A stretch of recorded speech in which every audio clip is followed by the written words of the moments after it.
Hello friends, welcome back to my channel every English classes. Friends, आज का ये video एक ऐसे कॉन्सेप्ट पर बेस्ड है जो ये बताता है कि वर्ब के बिना सेंटेंस कैसे बनाते हैं, वो भी बिना गलती किए। तो चलिए friends, let's start the video without delay.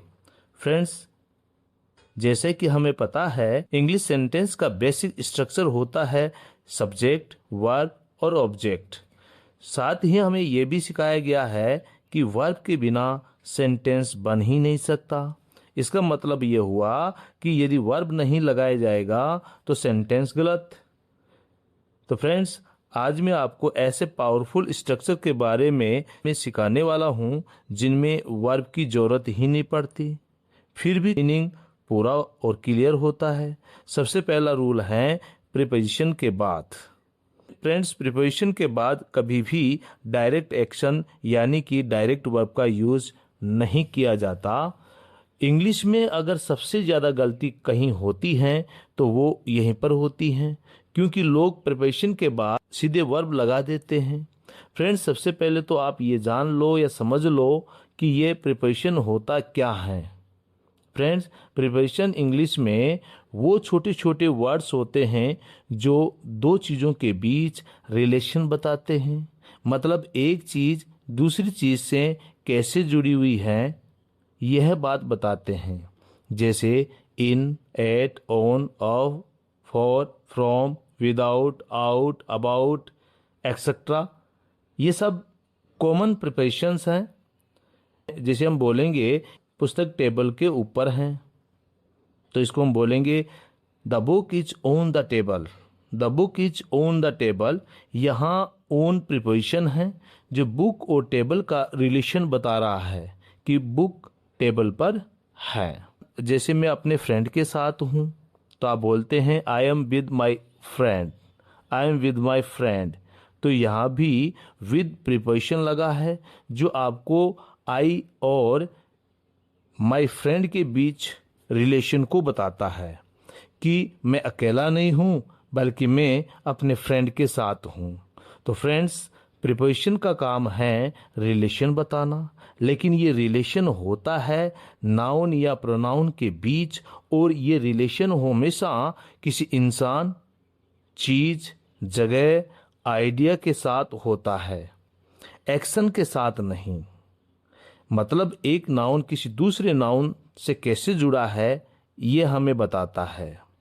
जैसे the cat is on the table. Cat table के ऊपर है।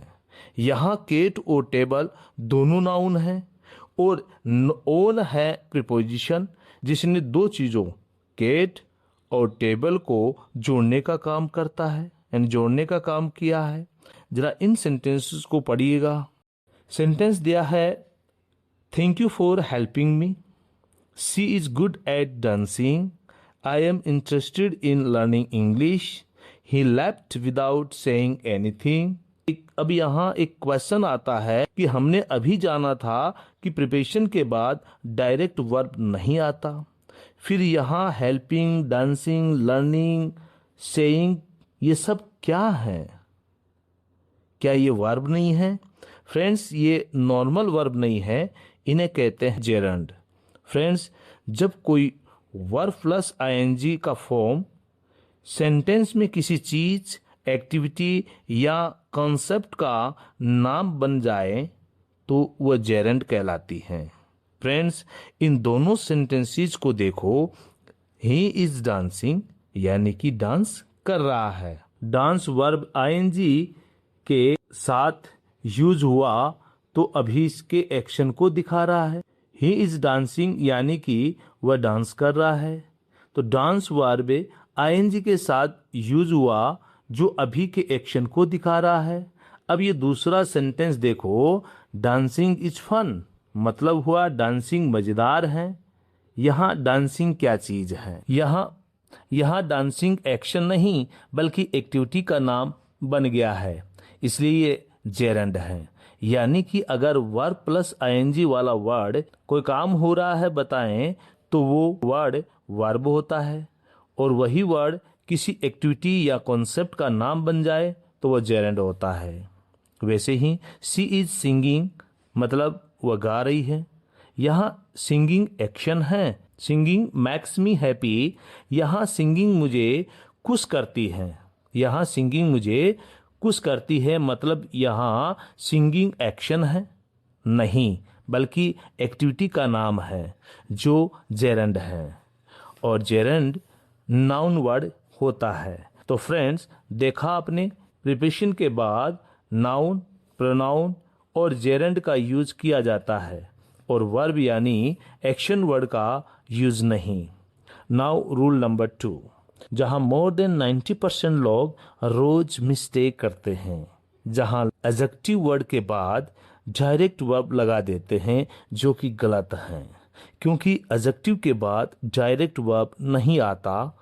एडजेक्टिव के बाद हम 2 पैटर्न्स का यूज करते हैं। पहला पैटर्न है एडजेक्टिव के बाद नाउन वर्ड का यूज। जब हम किसी चीज या इंसान के बारे में बताते हैं कि वो कैसा है, तो हम एक्शन नहीं बता रहे होते, बल्कि हम उस व्यक्ति या उस चीज के बारे में बताते हैं कि वो कैसा है। जैसे ए ब्लैक डॉग, यहाँ डॉग नाउन वर्ड है और ब्लैक इस डॉग की क्वालिटी को दिखाता है, जो ये बताता है कि ये डॉग कैसा है। वैसे ही a beautiful girl, a big house, a long snake, जहां सिर्फ डिस्क्रिप्शन की बात होती है, वहां एडजेक्टिव के बाद नाउन आएगा।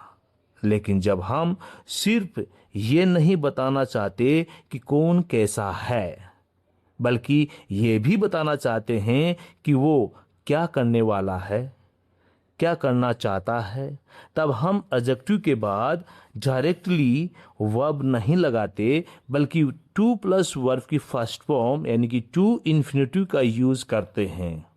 ये हुआ हमारा रूल नंबर 3। जैसे I am happy to help, यहाँ हैप्पी एडजेक्टिव वर्ड है, लेकिन टू हेल्प एक्शन को बता रहा है। फ्रेंड्स, ये हैप्पी सिर्फ फीलिंग बता रहा है, जबकि टू हेल्प बताता है कि किस बात पर हैप्पी हैं।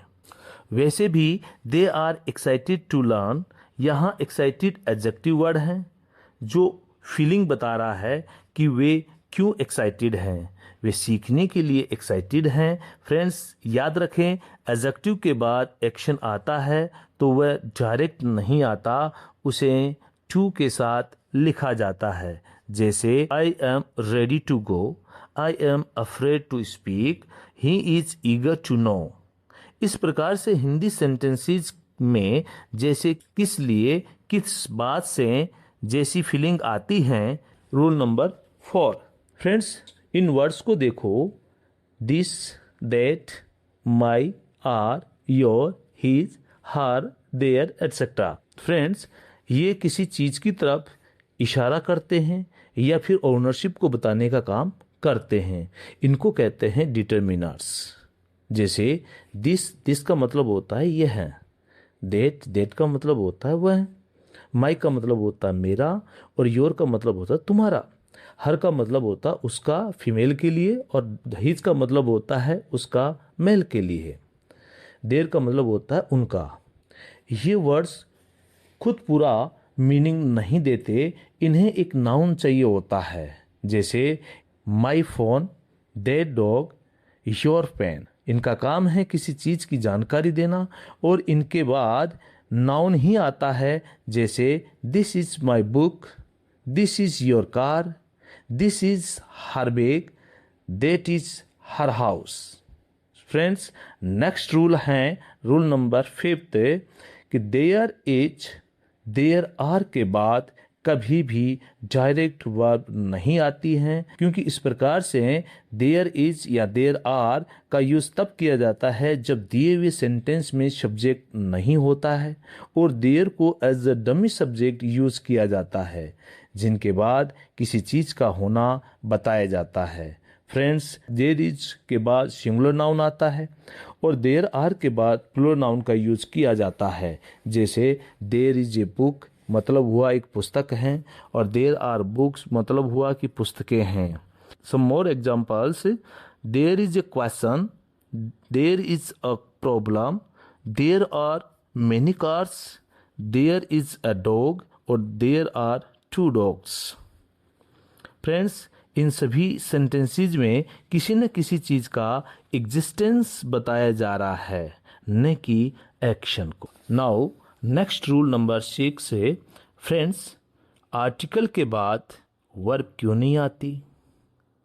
जब हम आर्टिकल की बात करते हैं तो ए, एन और द को हम आर्टिकल के रूप में पढ़ते हैं। इनका काम क्या है? इनका काम है कि ये किसी चीज़ या इंसान को इंट्रोड्यूस करने का काम करते हैं। जैसे ए का काम है कि कोई एक का मीनिंग देता है और कॉन्सोनेंट साउंड से पहले इसका यूज़ करते हैं, यानी कॉन्सोनेंट से शुरू होने वाले शब्द से पहले इसका यूज़ करते हैं जो सिंगुलर होता है। एन का मतलब भी होता है कोई एक, जो वोवल साउंड से पहले यानी कि वोवल साउंड से शुरू होने वाले सिंगुलर वर्ड, नाउन वर्ड के साथ इसका यूज़ किया जाता है।